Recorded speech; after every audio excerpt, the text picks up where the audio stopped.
So, folks, I was once a kid in Jamaica some time ago when kids used to be different.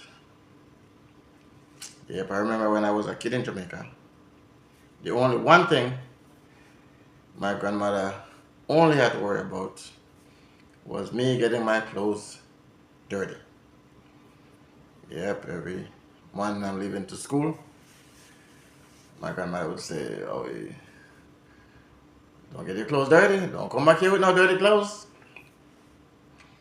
Yep, and it may sound simple to you, but as a kid in Jamaica, not getting your clothes dirty was impossible.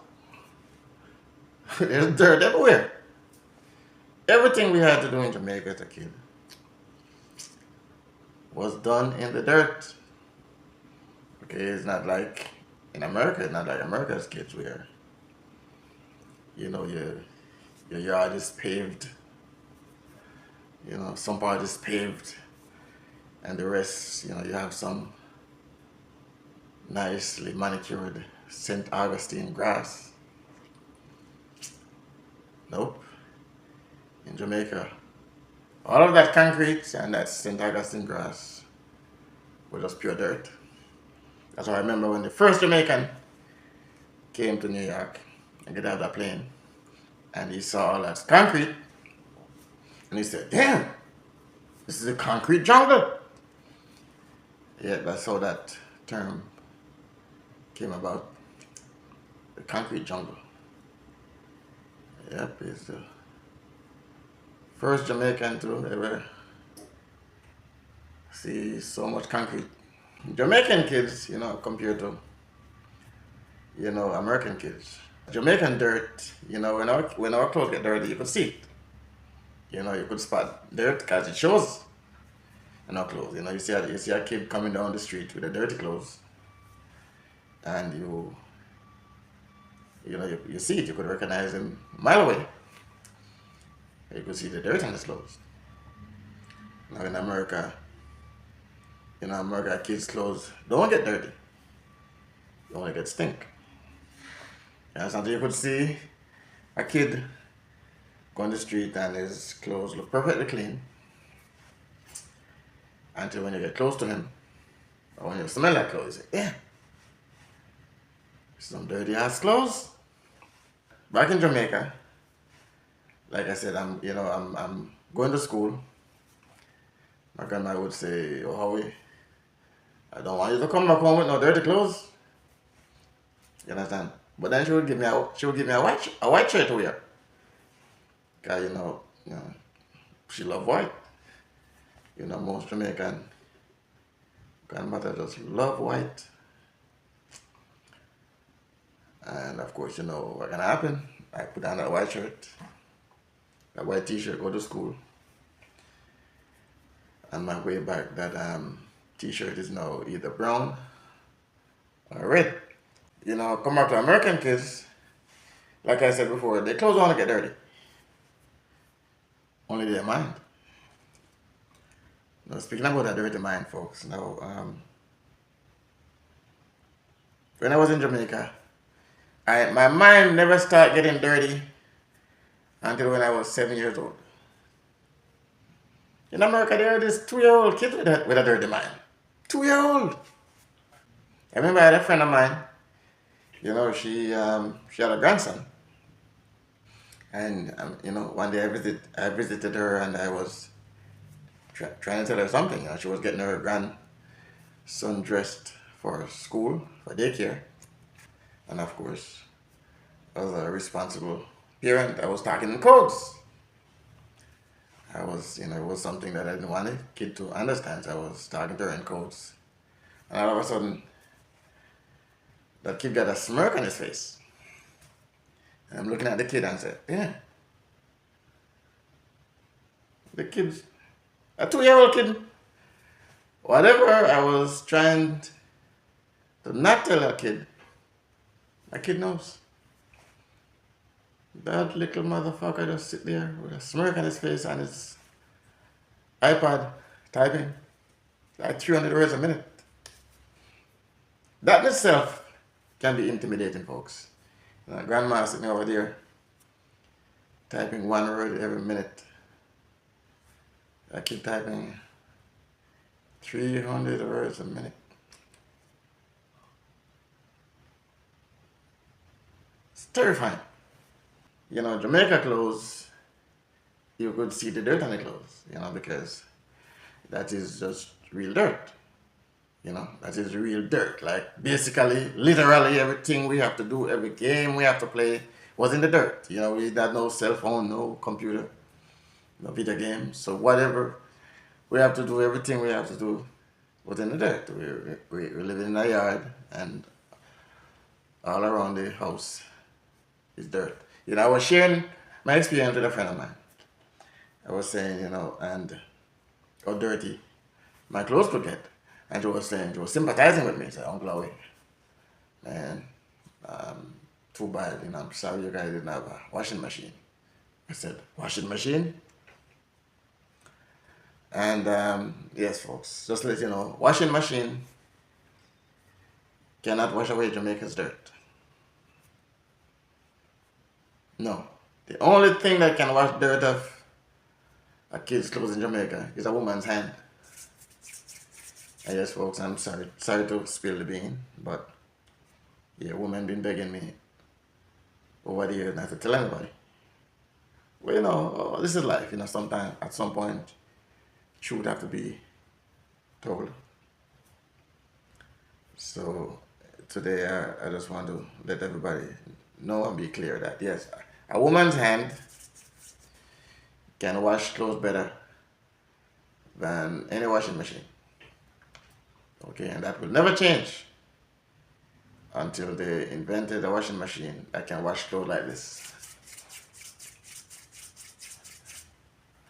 Yep, and I'm sure after Elon Musk and some Chinese dudes see this video, I'm sure they're gonna be working on a washing machine that wash clothes like this.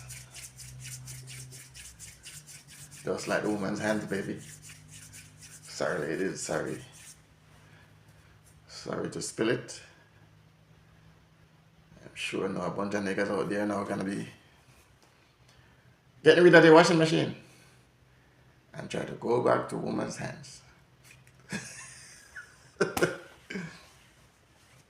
Yep, so like I said, folks, like my friend, when that kid was when her grandson was just sitting on just sitting there going through that iPad, like 300 words a minute, just doing this,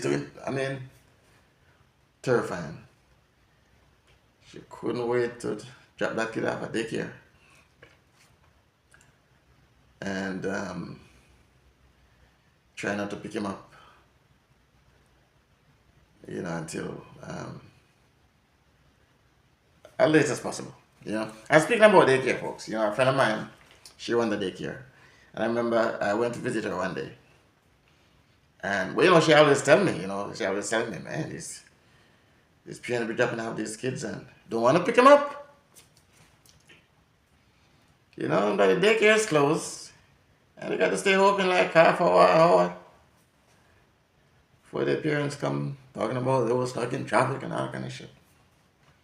But one day I went to visit my friend at daycare. A parent dropped her son off. The son came out of the car. And the son asked the mother, what about, for some game?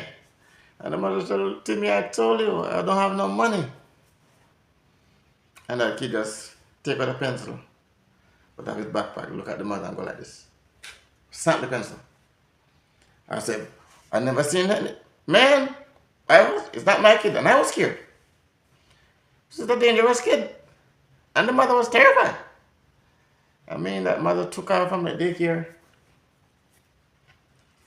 Like dogs was chasing her. So I was saying to my friend, so what are you gonna do? The kid just threatened her mother. You just look at the mother, snap a pencil. And my friend said, there's nobody to call. I said, what happened to this child, this or whatever, for those agencies, child protective. I said, oh no, you could only call that if the parent did something, if the parents done something. There's no way to to call if a child does that. You ain't gonna do nothing. Saying, man, that's terrifying. I'm pretty sure that parents is left that day and it was somewhere drinking, popping some pills, doing something to cope with that kid. And folks, the next thing I saw in America that I never seen in Jamaica is a parent apologizing to a kid. Right, I was in this mall, this shopping place, plaza, whatever, and the parent showed up with a kid. Kid come out the car, and another car was pulling up. So, was about to hit the kid. The parent pulled the kid away from the car to save the kid's life. And all of a sudden, the parent is apologizing to the kid. So, sorry to me. Sorry, I didn't mean to pull you that hard. I said, what? Mama would never, in Jamaica, Mama would never apologize to me for nothing. Mama ain't gonna negotiate with no kid. No apologies. Mama step on my toe is sprained. I am jumping up, screaming. Mama ain't gonna apologize. Mama said, come here, Howie. Come here. And she rubbed some salt or some lime on the wound. And hopping away, jumping and screaming until when the pain is gone.